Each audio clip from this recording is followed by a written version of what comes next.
여러분 반갑습니다. 행 소장입니다. 퇴직 엄청 기다리시는 분들 많으시죠?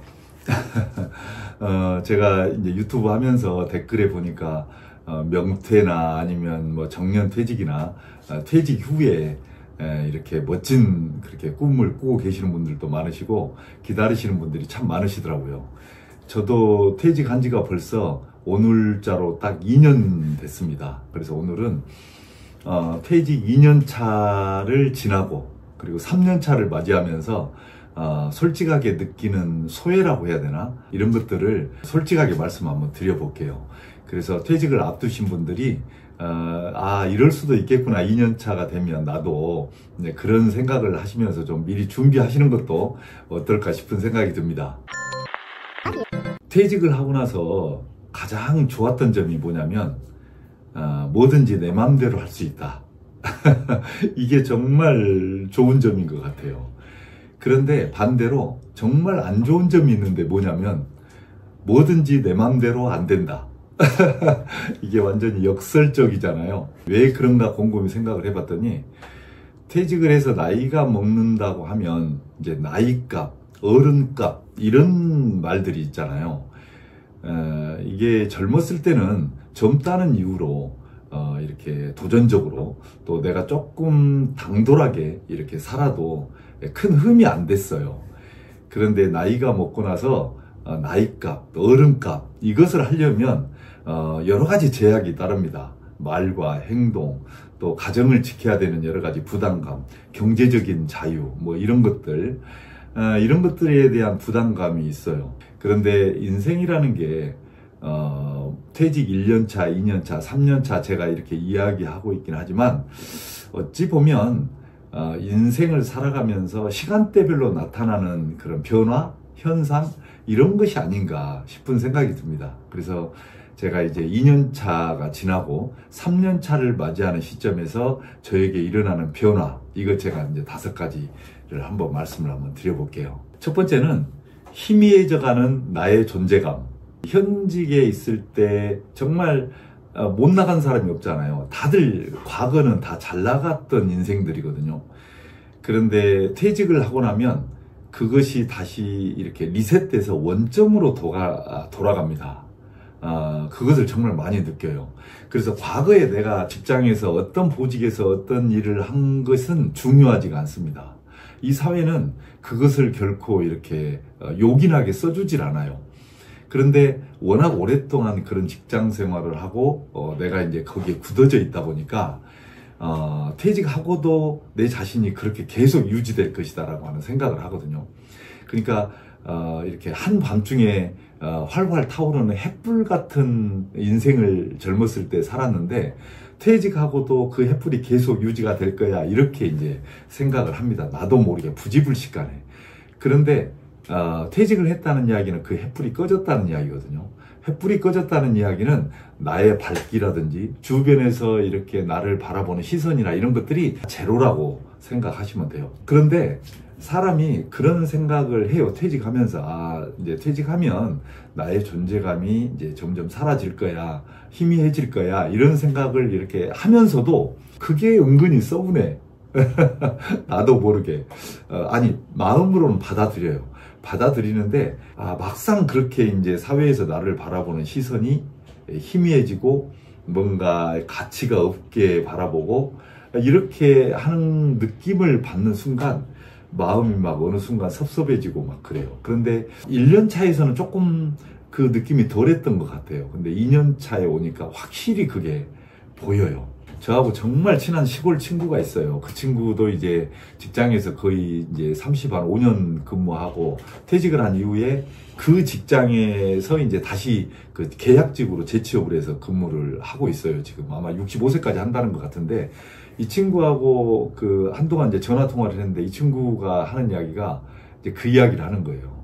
야, 내가 옛날에 다녔던 직장을 재취업해가지고 재계약을 해서 이렇게 다니고 있긴 한데 옛날에 하고는 이게 나의 존재감이 정말 이게 10%대로 떨어져 버렸다는 거예요. 그러면서 인생이 이렇게 변하는구나 이것에 대한 자괴감 이런 걸 느낀다 이렇게 이제 이야기를 하더라고요. 그래서 제가 나도 그렇다. 근데 우리 그런 생각 하지 말고 좀 기운 내서 살자. 이렇게 이제 이야기는 했지만, 다들 느껴요, 그걸. 또 당연히 그러리라고 생각은 해요. 그런데 2년차, 이제 3년차에 들어서니까 나의 존재감이 희미해지는 것에 대한 서운함.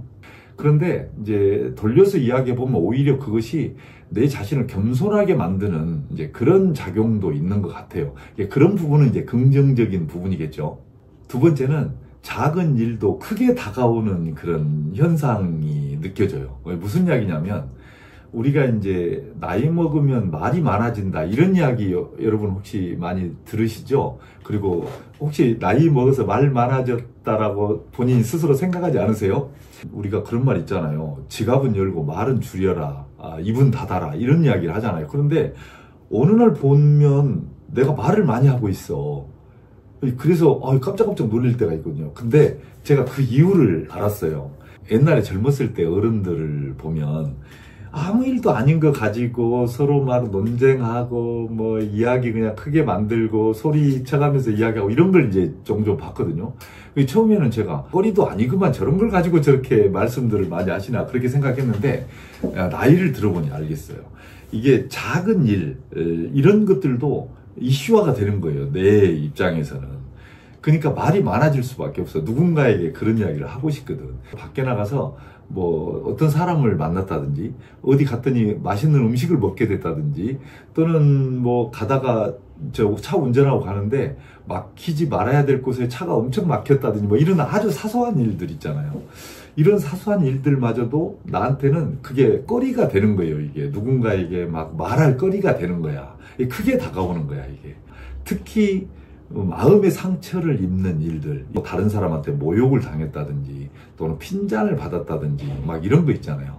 이런 일을 당하게 되면 정말 크게 가슴속에 오래오래 남아요. 그래서 그것이 다른 사람들한테 엄청나게 부정적인 표현으로 막 다가가고 막 이렇게 하거든요. 그래서 이거를 참 어떻게 제어를 할까, 이거를 참고 제어할 줄 알고, 이런 게 사실은 어른값, 나이값을 하는 건데, 이거 제어하기가 참 어렵다, 이런 생각이 들 때가 많아요. 그 다음에 지나친 겸손이나 지나친 친절이 잘못하면 호구로 보일 수도 있겠구나, 이런 생각이 조금 들더라고요. 1년 차에는 그런 생각이 안 들었었어요. 근데 2년 차가 지나고 나니까 그런 느낌이 좀 받았어요. 그래서 이런 말 있잖아요. 그 말 한마디로 천냥빚을 갚는다. 근데 우리 사회는 지금 그것이 통하지 않는 사회인 것 같아요. 사람들이 순간 이렇게 얼굴이 막 돌변해요. 그러니까 조금 전까지만 하더라도 굉장히 친절하고 막 그 인자한 모습을 보였던 분이 자기한테 조금만 불리하다 싶으면 순간 변하는 거야. 이것이 막 너무 그렇게 막 보여요. 그래서 요즘에 물론 시대가 요만큼의 빈틈이라도 상대방이 보이면 그거 그냥 해집고 들어가서 그냥 까발리는 게 요즘 세태이긴 하다고 하지만, 그래도 시대가 너무 각박해졌다는 느낌이 드는 거예요. 그래서 이제 뭐 어떤 일 있으면 막 녹음하고 촬영하고 막 이런 거 있잖아요. 그래도 우리가 인생을 살다 보면 꼭 송사로 풀 일이 아닌 경우도 많잖아요. 그런데 모든 일들을 다 송사로 풀려고 하는 듯한 그런 세상의 흐름, 이것이 조금 슬프게 하는 것 같더라고요. 그래서 조금만 친절하게 해주고 조금만 겸손하게 하면 결국에는 그게 남한테 잘못하면 약점이 될 수도 있겠다. 그리고 상대방의 빌미를 주는, 내가 마치 잘못하지 않았음에도 불구하고 잘못했다고 시인을 하는 듯한 빌미를 주는, 저도 이제 그런 사례가 몇 번 있었어요. 이제 이게 구체적으로 이게 이제 뭐 공개적인 영상이라 말씀은 못 드리겠는데, 그런 느낌을 많이 받았어요. 내가 상대방에게 너무 친절하게 했더니 결국에는 그 화가 나한테 돌아오는구나. 이런 경험 여러분 혹시 없으신가요? 저는 몇 번 당하고 나니까 이게 이제 함부로 친절하거나 함부로 겸손해서는 안 되겠구나. 이거는 제가 솔직하게 정말 말씀드립니다. 그리고 이제 네 번째는 진정한 친구가 이제 만들어지더라고요. 제가 이제 2년 지나고 나니까 1년 차에는 뭐 현직에 있을 때 이렇게 아름아름 알았던 분들이라든지, 그 다음에 뭐 일 때문에 연락했던 분들, 이런 분들이 이제 1년 차에 되니까 다 정리가 이제 어느 정도 되는 분위기더라고요. 그런데 이제 2년 차가 이렇게 되니까, 진짜 나를 챙겨주고 나하고 평생을 같이 갈 수 있을 것 같던 친구들, 또 지인들, 이런 분들이 골라지는 것 같아요. 이제 2년이 지난 지금 시점에서 보니까. 그 다음에 또 하나는, 옛날에 오래전에 사귀었던 지인들 중에 제가 이제 거의 오랫동안 뭐 거의 20년 동안 이렇게 연락을 못 하면서 지냈는데, 퇴직했다는 소문을 어디서 들었는지 연락을 해오신 분들이 계세요. 그러니까 그 당시에는 너무 친하게 지냈는데, 이제 무슨 사연으로 인해서 뭐 이렇게 오랫동안 연락을 못 하면서 지냈는데, 퇴직했다는 이야기를 어디서 들으셨는지 어떻게 알아가지고 연락을 해오는 분이 계신 거예요. 근데 오히려 그런 분들하고 더 친하게 지내는 이제 그렇게 되더라고요, 보니까. 그래서 진정한 친구가 골라지는 시기, 이게 이제 2년 차를 지나고 3년 차로 들어가는 그런 퇴직자의 모습 속에서 나오는 현상이 아닌가, 이제 그런 생각이 들어요. 그래서 저도 이제 진짜 평생을 갈 수 있는 친구들이 이제 어느 정도는 골라진 상태. 마지막 5번째는, 이거는 좀 리얼한 이야기인데, 가족, 특히 아내하고의 2라운드 갈등. 갈등의 2라운드가 시작되는 시기가 그 2년 차를 보내면서 나타나는 것 같아요. 보통 퇴직을 하고 1년 차에서 나타난 현상은, 저는 이제 그 주말 부부나 월말 부부를 이제 퇴직할 무렵에 뭐 한 5, 6년 동안은 그렇게 했거든요. 그러다 보니까 갑자기 합쳐지다 보니까 생활의 패턴이 안 맞잖아요. 그 생활 패턴에 대한 이게 이제 안 맞아서 서로 갈등을 하는 거예요. 그것 때문에. 그것이 1년 차 첫 번째 갈등의 1라운드거든요. 근데 2라운드 갈등은 뭘로 오냐면, 제가 보니까 말로 와요. 그러니까 이제 어느 정도 생활의 패턴은 한 2년 정도 지나면 이제 같이 좀 이렇게 양보해주고 이해하고 이제 넘어가는 것 같아요. 그런데 2라운드는 내가 오랫동안 상대를 대했던 태도나 말투, 이런 데서 2라운드가 오는 것 같아요.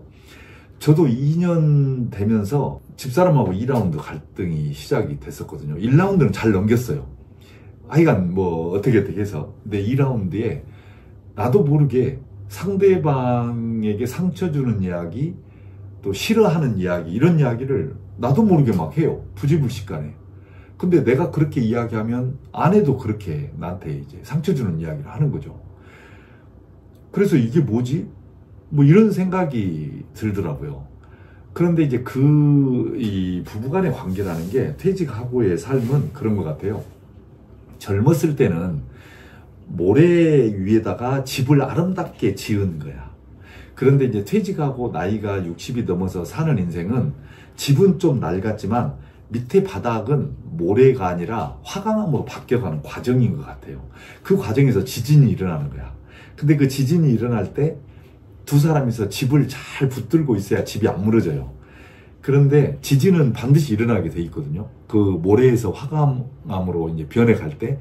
근데 그것을 이제 두 사람이 버티지 못하면 집이 무너지는 거죠. 이제 그 시기가 2년 차에 오는 것 같아요. 그래서 제가 생각하는 2년 차의 그 부부 갈등 2라운드를 잘 넘기기 위해서는, 좋은 이야기를 많이 하는 것보다 상대방이 싫어하는 이야기를 하지 않는 것, 이게 핵심인 것 같아요.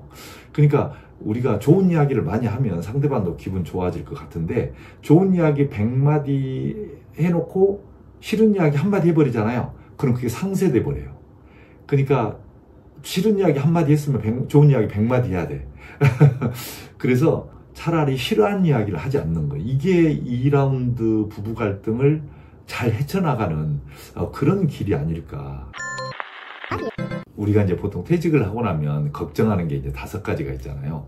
첫 번째가 가장 절실한 돈 문제, 그 다음에 건강 문제, 그 다음에 인간관계 문제, 그 다음에 내가 이제 여가 생활을 어떻게 보낼 것인지의 문제, 그 다음에 마지막 5번째는 이제 가족 간의 관계를 어떻게 형성할 것인지에 대한 문제, 이런 거거든요. 그런데 제가 보니까 이런 5가지 문제의 그 어떤 기본적인 부분은 시간이 지나면서 이렇게 자연스럽게 공통 분모를 찾아가는 것 같아요. 그런데 이제 그 중에서 만약에 내가 잘못 판단을 하거나 또 자칫 주의를 기울이지 않으면 이 5가지 중에 이제 크게 문제가 부각돼 버리는 경우가 있을 수가 있거든요. 그래서 그런 크게 문제가 부각되는 것들을 잘 잠재워 가면서 퇴직 후의 생활을 평화롭게 또 안정적으로 만들어가는 거, 이게 정말 중요하지 않나 싶은 생각이 듭니다. 오늘 제가 말씀드린 5가지 우리 퇴직을 앞두신 분들 참고하시고, 물론 저의 그 사례이긴 하지만 혹시라도 한두 가지라도 이렇게 그런 일이 다가왔을 때 현명하게 잘 넘기셨으면 하는 그런 바람입니다. 자, 오늘은 여기까지 할게요. 고맙습니다. 연말 잘 보내세요.